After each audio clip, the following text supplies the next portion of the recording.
A company that barely existed was handed more than £200 million in public contracts during the worst health emergency in modern Britain. Not after years of supplying hospitals.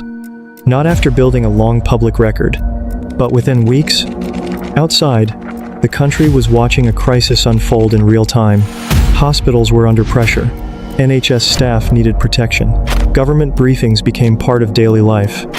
Every mask, every gown, every shipment mattered. But inside the procurement system, there was another route. A faster route. A route where some suppliers did not begin at the back of the queue. They entered through referral. From politicians, peers, ministers, officials. The government called it the high priority lane. Everyone else would later call it the VIP lane. And through that lane, PPE Medpro, a company incorporated in May 2020, received 2 contracts worth £202.85 million. One of those contracts would later end in the High Court. The government would win, but winning the case was not the same as getting the money back. Because this was not a suitcase of cash in a car park, it was cleaner than that. It moved through emails, emergency rules, ministerial referrals, and paperwork. This is not just a story about Baroness Michelle Mone. It is not just a story about PPE Medpro. It is about what happens when a government builds a shortcut during a crisis, then allows political access to decide who gets seen first. The VIP lane was not a hidden tunnel under Westminster. It was administrative. A separate route. A priority channel. And suppliers referred through it were far more likely to win contracts than those using the ordinary system.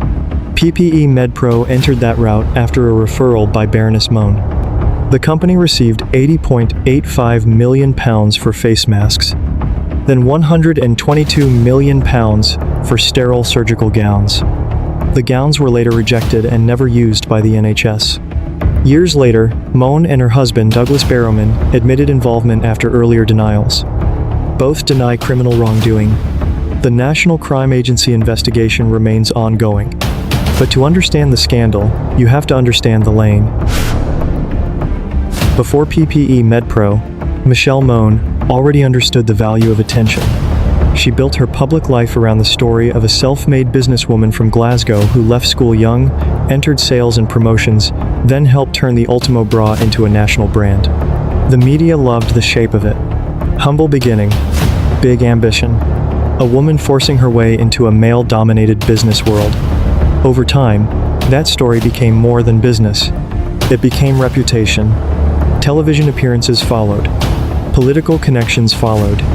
In 2015, David Cameron's government made her an entrepreneurship czar. Then came the House of Lords. Baroness Mone of Mayfair. By the time the pandemic arrived, she was no longer just a former lingerie entrepreneur. She was a public figure with status, access, and the kind of name that could move through political channels faster than an unknown supplier. That is what makes the next part important. Because PPE Medpro did not enter the story through a public advert, it entered through access. The lane was built inside panic. In the early months of the pandemic, the British government was flooded with offers to supply personal protective equipment. Some came from established manufacturers. Some came from brokers. Some came from companies that had never supplied medical equipment before. The ordinary route was overwhelmed. A supplier could submit an offer through the public portal, then wait inside a growing queue of thousands. The system had to ask basic questions. Who are you? Can you actually supply? Where is the product coming from? Does it meet medical standards? Can the documents prove it? That takes time. And in 2020, time was the one thing the government believed it did not have. So another route was created. Officially, it was called the High Priority Lane. It was designed for offers referred by ministers, MPs, peers, senior officials, NHS staff, and health professionals. But in the VIP route, the journey looked different. Referral. Flag. Priority review. Direct award. That did not mean every supplier in the lane automatically received a contract. And it does not mean every contract awarded through it was criminal. But the numbers mattered. The National Audit Office found that companies processed through the VIP lane were roughly 10 times more likely to win contracts than suppliers using the standard route. Later, the High Court ruled that the operation of the lane breached equal treatment rules in public procurement. In a crisis, when the state was moving fast and documentation was thin, a referral could change the speed of everything. And in May 2020, Baroness Michelle Mone used that route. Michelle Mone was not a civil servant. She was not an NHS procurement official. She was a conservative peer and businesswoman, known publicly long before the pandemic. In May 2020, as the government searched desperately for PPE, she contacted Michael Gove, then a senior figure in the Cabinet Office. From there, she was directed to Lord Agnew, the minister responsible for procurement. On 8 May 2020, Mone emailed Lord Agnew about a PPE supply offer. At that point, PPE Medpro did not yet exist as a UK company. 4 days later, on 12 May, PPE Medpro Limited was incorporated.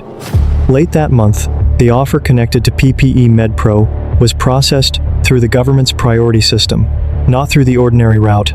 Through the lane, the government would later name Baroness Mone as the source of referral.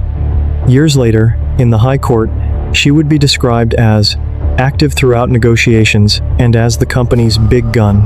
Mone later admitted that she had been involved as an intermediary or liaison. She denies wrongdoing, but the timeline is what gives the story its weight. 1 week, an offer. Days later, a company. Weeks later, contracts. This was not a slow build. It was not a supplier gradually earning trust over years. It was a new entity moving through a system built for speed during a national emergency. And by the end of June, this company was no longer just a name on a register. It was a government supplier. The first contract came fast. PPE Medpro received £80.85 million to supply 210 million face masks. Then came the second, £122 million for 25 million sterile surgical gowns. Together, the two contracts were worth £202.85 million. Both were awarded without open competition under emergency procurement rules. The mask contract did not become the center of the later civil case. The gowns did, because sterile surgical gowns are not ordinary fabric. They are medical equipment. For the NHS to use them as sterile gowns, the supplier has to prove the sterilization process meets the required standard. The contract was signed. The gowns arrived. Then the paper trail started to collapse. The problem was not that nothing arrived. That would have been simpler. PPE Medpro did deliver the gowns, 25 million of them. They arrived between August and October 2020, in shipment after shipment, during a period when the government was still trying to rebuild its stockpile. Years later, in October 2025, the High Court examined the contract, the evidence, and the sterilization requirements. The question was narrow, but critical. Were the gowns properly validated as sterile under the contract?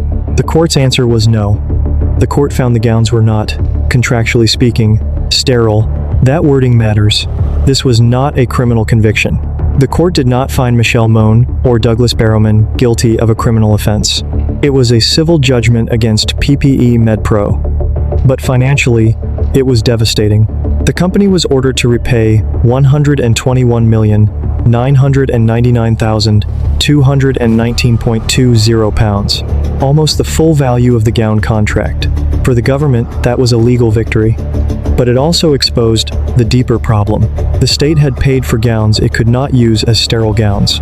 The court had ordered repayment, and now the question was no longer only what failed inside the contract. It was where the money had gone after the contract was paid. The government had won the case, but the money was no longer sitting neatly inside PPE Medpro. This is where the story becomes harder to see. Not because there was no trail, but because the trail moved through structures most people never have to understand. The public money first went to PPE Medpro. From there, the company said it paid suppliers and other parts of the supply chain. But according to reporting by The Guardian, based on bank documents, around £65 million in profits was paid into the Warren Trust, a structure linked to Douglas Barrowman. From there, around £28.8 million was reportedly transferred into the Caristol Trust. That trust reportedly benefited Michelle Mone and her adult children. This part of the story has to be handled carefully. These money flows have not been proven as criminal conduct in a criminal court. Mone and Barrowman deny criminal wrongdoing. But years later, the broad structure was acknowledged in substance. Barrowman told the BBC that more than £60 million in profits from PPE Medpro was held in family trusts. Mone confirmed she was a beneficiary of a trust holding PPE profits. So the public picture changed. Meanwhile, investigators were looking at the wider picture. A restraint order froze around £75 million in assets linked to the investigation. In December 2020, after PPE Medpro came under scrutiny, lawyers for Michelle Mone said she had no role or function in the company. The message was clear. She was not presented as the person inside the deal. She was not presented as someone financially connected to it, but the official record started to move in another direction. The government later named Baroness Mone as the source of referral for PPE Medpro. Then more details emerged. Emails, procurement records, court findings, a picture of involvement that did not match the early public denials. In December 2023, Mone appeared on the BBC and admitted she had lied to the press about her involvement. She said she did not lie to the government. That distinction became central to her defense. She presented the public denials as a mistake, not a crime. Douglas Barrowman also acknowledged profits and trust structures. Both continued to deny criminal wrongdoing. But by then, the issue was no longer just political embarrassment. The National Crime Agency had already opened an investigation in May 2021 into suspected criminal offenses connected to PPE Medpro. In June 2024, a 46-year-old man was arrested in connection with the investigation on suspicion of conspiracy to commit fraud and attempting to pervert the course of justice. That man was not publicly identified as Mone or Barrowman. And as of the latest available record, neither Mone nor Barrowman has been charged. The House of Lords Standards investigation also remained paused or unresolved while the criminal process continued. So the public is left with a strange split screen. A court judgment on one side, an open criminal investigation on the other. The ending does not feel like an ending. The government won in court. PPE Medpro was ordered to repay more than £121 million.